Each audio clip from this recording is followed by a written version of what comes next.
Hi, welcome to Speak Now or Forever Hold Your Peace. Good evening. I didn't actually think I was going to see you so soon, but there have been some new developments that I would really like to share, and I think it's really important that I share, concerning the Yaw A Darkwah case, which I actually thought was over. The development that has actually happened is I am now receiving threats from the Yaw A Darkwah family. And my understanding is because I dared to have the audacity and the gall to cover the story or to share my views. Now, I think that I have been really objective in how I have assessed this story and how I have relayed my thoughts and my feelings and the issues that it has raised for me as an individual, as a mother, as a woman, as a Ghanaian, and also as, you know, just a normal citizen.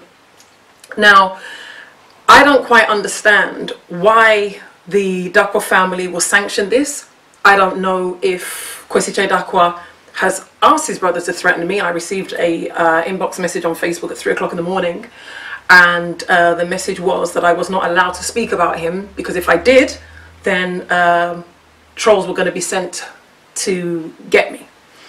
Now, I don't think under any circumstances it's acceptable for a man to threaten a woman, especially because I have dared to air my views. They were open, they were honest. I'm not Sky News. I just basically was sharing my thoughts on a case that was of interest to certain people. So I think that it's quite unacceptable that, and unfortunate really, that this has happened. I've received a lot of support from people, so I really want to say thank you for the support that I've been given. I mean, people post all sorts of things on Facebook, people say all sorts of things. You never really know what's going on in somebody's personal life.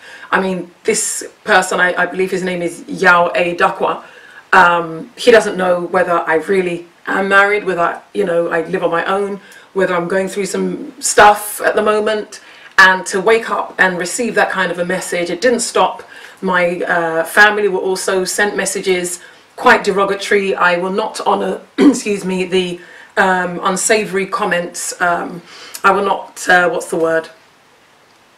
I won't honour them with a response. I'm not going to go into exactly what was said, but they were highly disrespectful, the kind of things that a man that has no respect for a woman would say.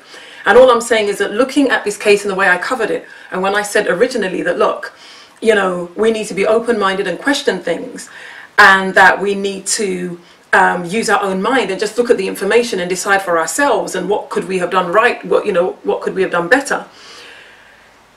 I spoke about things being in the public domain.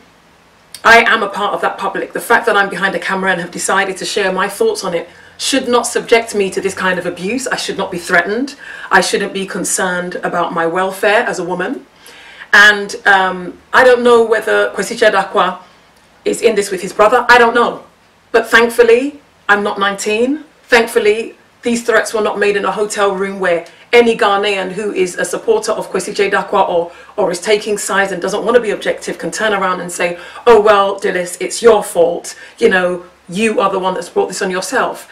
You know, we have extremists in France silencing people from being able to air their views. This is not going to happen here. And I just want everybody to know that whoever is thinking that I can be intimidated, threatened, bullied, embarrassed, insulted, to keep quiet, then you really don't know the person called Dilys Fit Chick Silla. You really don't know, but you need to know, because it's not acceptable, it's not right. I have not been disrespectful to anyone. All I've done is air my views, raise awareness around an issue that is really important.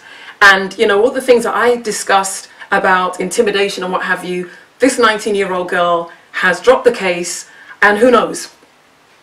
Was she subjected to the same kind of intimidation that was started? Thankfully, I've got so many people that love me and have my back that they have, you know, dealt with the situation in as much that they have given me support. I'm not on my own, you know, and I'm really grateful for that. But this 19-year-old girl that was just left to her own devices, that was, you know, abused, insulted, basically she was dissected by, you know, a lot of us. I just want to say that, you know what, thankfully, I'm not in that position. I hope that this scare and intimidation tactics have not been used on this victim.